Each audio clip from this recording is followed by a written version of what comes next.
Good morning बच्चों। कल हमने टॉपिक पढ़ा था प्रबंध के स्तर।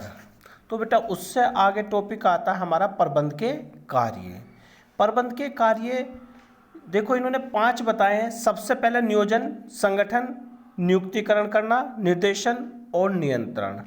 अब इन पे इनका एक लिंक होता है कि एक प्रबंधक को या प्रबंध करते समय हमें किस प्रकार कैसे कैसे कार्य कराने चाहिए। सबसे पहला पॉइंट आया इसमें नियोजन। नियोजन को इंग्लिश में कहते हैं प्लानिंग।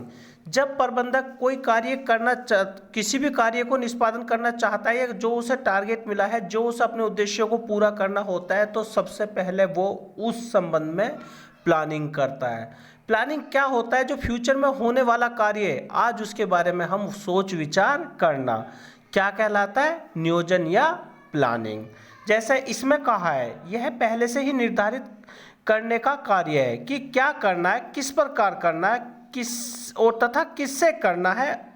इसका अर्थ यह हुआ कि उद्देश्यों को पहले से ही निश्चित करना। प्लानिंग का मतलब ही क्या है? कि मिले उद्देश्यों को अपने पहले से ही निर्धारित करना। दक्षता एवं प्रभावी ढंग से प्राप्त करने के लिए मार्गदर्शन प्रशस्त करना। जैसे इन्होंने उदाहरण देकर बताया कि स्मिता के संगठन का उद्देश्य कैंडल तैयार करके उन्हें बेचना है।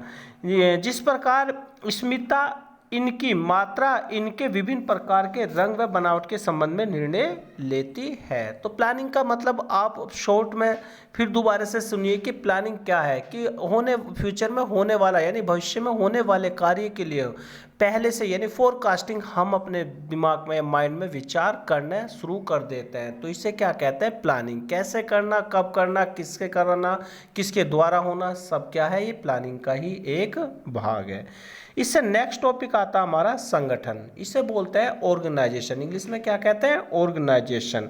संगठन का मतलब है जो आपने प्लानिंग की है उसके लिए रिसोर्सेज यानी सोर्सेज के जो है वो हमें इकट्ठा करने हैं। जैसे इसमें बताया गया है, यह निर्धारित योजना के क्रियान्वयन हेतु कार्यों को समूह में वितरित करके कार्य सौंपने, अधिकार निश्चित करने तथा संसाधनों को आवंटित करने का कार्य का प्रबंध करता है। तो पहली 2 लाइनों में ही इसका मीनिंग क्लियर हो रहा है बेटा।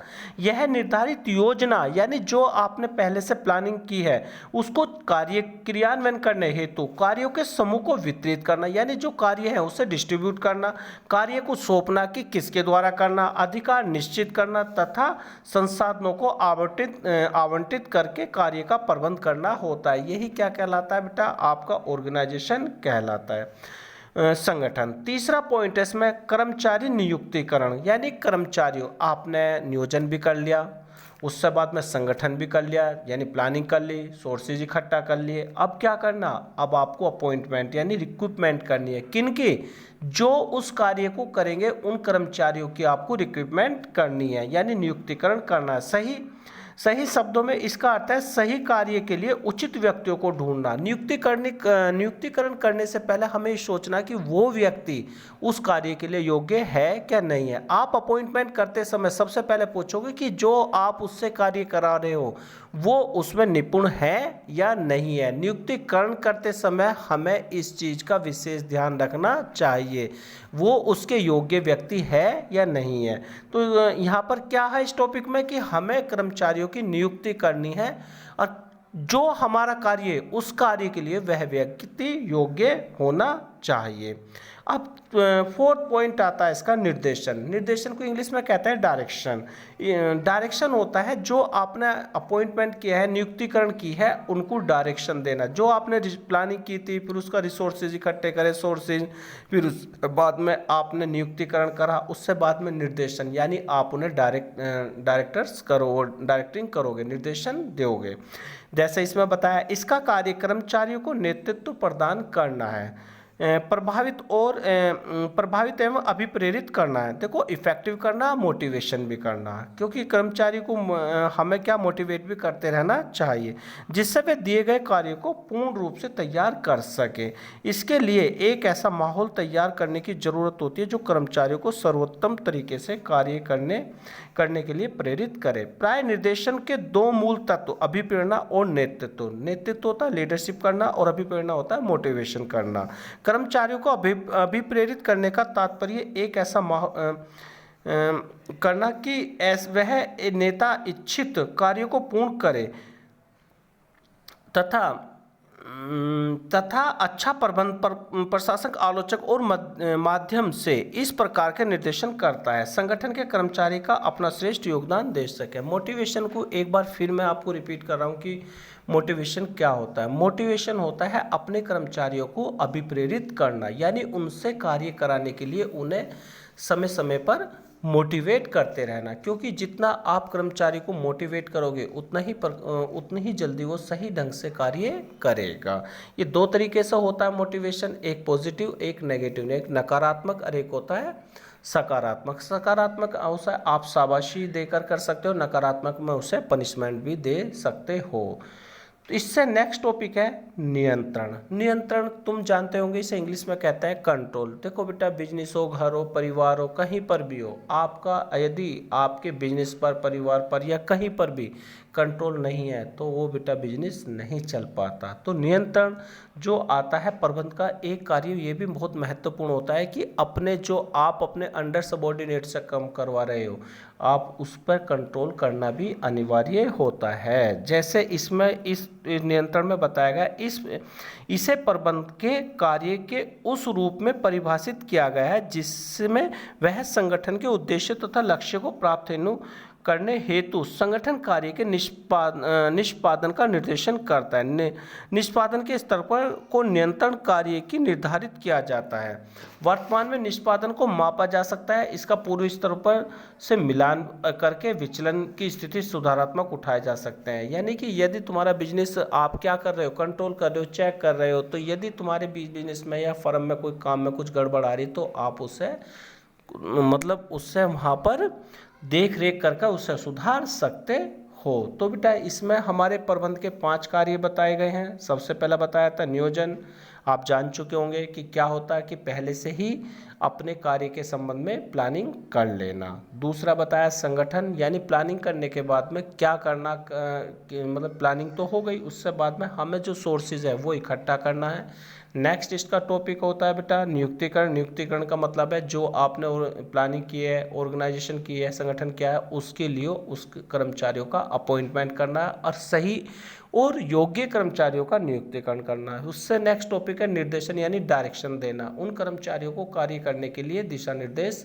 देना। और उससे नेक्स्ट टॉपिक है नियंत्रण, ये फाइनल होता है कंट्रोल। यदि तुम्हारे बिजनेस आप अपने बिजनेस को कंट्रोल भी करना अनिवार्य होगा।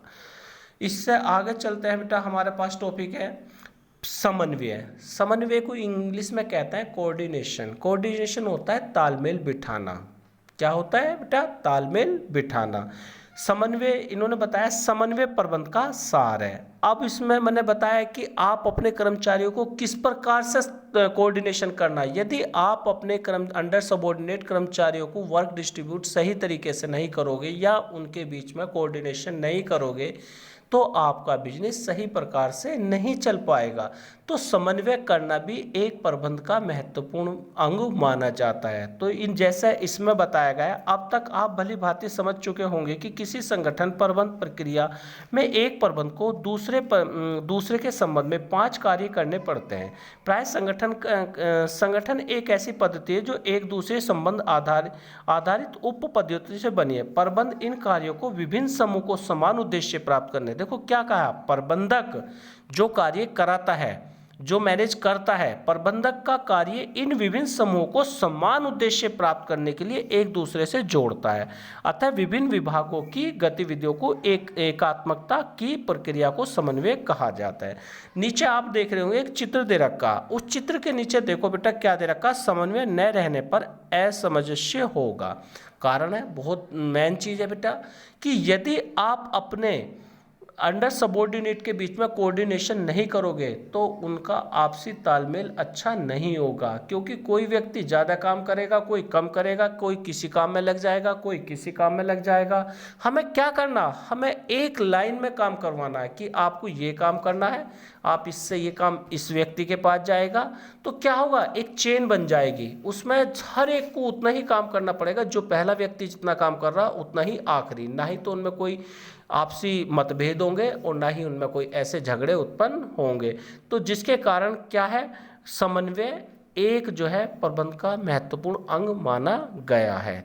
देखो नेक्स्ट टॉपिक पे इसकी परिभाषा दी गई है बेटा, समन्वय की परिभाषाएं। देखो कई सारी परिभाषाएं दी गई है, हमें अपने परिभाषाएं याद रखने के लिए सबसे ज़्यादा वो उस पॉइंट पे ध्यान देना चाहिए जो हम इजीली उसे याद भी कर सकते हैं, उसके मीनिंगों को जान भी सकते हैं और हमें पेपरों में वो सही तरीके से लिख सके। जैसे इसमें मैंने एक अंडरलाइन कर रखी है तीसरी वाली, पहली दूसरी तीसरी वाली अंडरलाइन में जो मैकफर्लैंड की डेफिनेशन है, समन्वय एक प्रक्रिया है जिसके द्वारा एक अधिकारी अपने अधीनस्थ, अधिकारी बोलते हैं जो टॉप लेवल होता है, उसके अंडर सबॉर्डिनेट वे होते हैं अधीनस्थ के समूह को, प्रयासों को एक व्यवस्थित ताने बाने में बांधता है। यानी उनका एक तरह से चेन ऐसी बना देता है, ताना बाना बोलते हैं, एक दूसरे से लिंक कर देता है, यानी उन्हें एक दूसरे से बांध देता है तथा समान उद्देश्यों की प्राप्ति के लिए कार्य में एकता लाता है। क्योंकि उसमें जब आपके बिजनेस में कोऑर्डिनेशन होगा तो उसमें चाहे प्रथम व्यक्ति चाहे अंतिम व्यक्ति, जो उस चेन का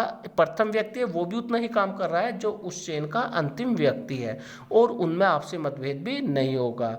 तो बेटा आज की वीडियो हम आज की ये टॉपिक यहीं समाप्त करते हैं।